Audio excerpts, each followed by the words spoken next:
एक बार ठाकुर जी की पाग बांध रहे थे, ठाकुर जी का श्रृंगार कर रहे थे। पाग बांधते बांधते ठाकुर जी कभी कभी खेलते हैं अपने श्रृंगारियाओं के साथ, जो ठाकुर जी की सेवा करते हैं उनके संग ठाकुर जी खूब खेलते हैं। तो हरिराम व्यास जी के संग ठाकुर जी खेल रहे थे। कैसे? वो पाग बांधे और जैसे ही पाग बांध करके पाग के ऊपर सिरपेच लगाने के लिए नीचे सिरपेच उठावे, इतने में क्या देखें कि पाग ढीली हो गई, पूरी मुंह पे आ गई, नीचे गिर गई।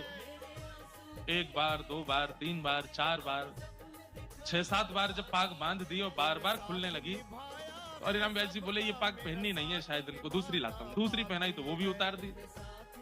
तीसरी पाग लाए और जब तीसरी पाग बांधी तो किसी ने बाहर से आवाज लगाई, बोले जल्दी दर्शन खोलो, इतने सारे दर्शनार्थी खड़े। तो हरिराम व्यास जी बोले जय जय, बहुत देर रह गई है, सुबह से मैं पाग बांधवे में लगो, जल्दी तैयार है, जाओ बाहर सबन को दर्शन करने। पाग बांधी, ठाकुर जी ने अब की बार भी पाग उतार दी। तो इतना गुस्सा आया हरिराम व्यास जी को, वो उधरी हुई पाग ही छोड़ दी मुंह पे। बोले ऐसे खड़े रहो, अब ऐसे दर्शन दे दूंगा सबको।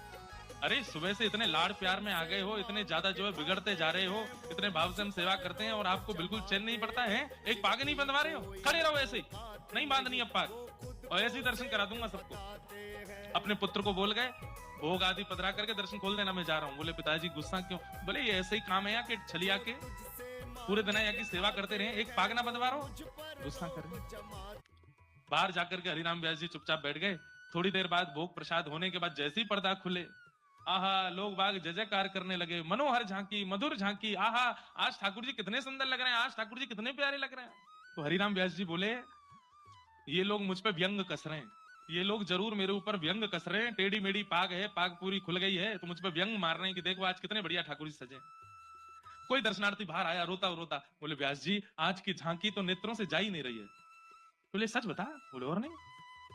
बोले उधरी वही पाग में तुमको बड़ी बढ़िया लग रहे हैं ठाकुर जी। बोले उधरी वही पाग, आज ना तो मुख दिख रहा है, ना चरण दिख रहे हैं, ना हाथ दिख रहे हैं, आज तो दृष्टि पाग पे ही अटकी भैया, इतनी सुंदर पाग ठाकुर जी पहन के खड़े। भीतर जाकर के जैसे हरिराम व्यास जी ने देखा तो क्या पाया, आज इतनी सुंदर पाग और उस सुंदर पाग के ऊपर 10-15 मोर पंख ऐसे लटका करके ठाकुर जी ने इतनी सुंदर पाग। पुत्र को बुलाया, हरिराम व्यास जी बोले तूने बांधी पाग? बोले नहीं पिताजी, आप जैसी छोड़ गए थे वैसी थी, पता नहीं कैसे बांध ली। तुरंत हरिराम व्यास जी के नेत्र बंद हो गए, और नेत्र बंद होते ही मन में झांकी प्रकट हुई, क्या कि मैं तो उधरी भाई पाग छोड़ के बाहर चलोगे और गुस्सा में। तब प्रिया जी, तब किशोरी जी आई, और किशोरी जी ने आकर के देखी है ऐसे बुरे बाबड़े से बन के खड़े हो ठाकुर जी, पाग क्यों नहीं बांधी? बोले आज मोए आपके हाथन से बदवावे को मनो, या हमारे हरिराम व्यास को परेशान कर रहे हो, अब आप आए गई हो, अब आप ही बांधो। तो आज की पाग किशोरी जी ने बांधी है ठाकुर जी को, इसलिए इतनी सुंदर लग रही है।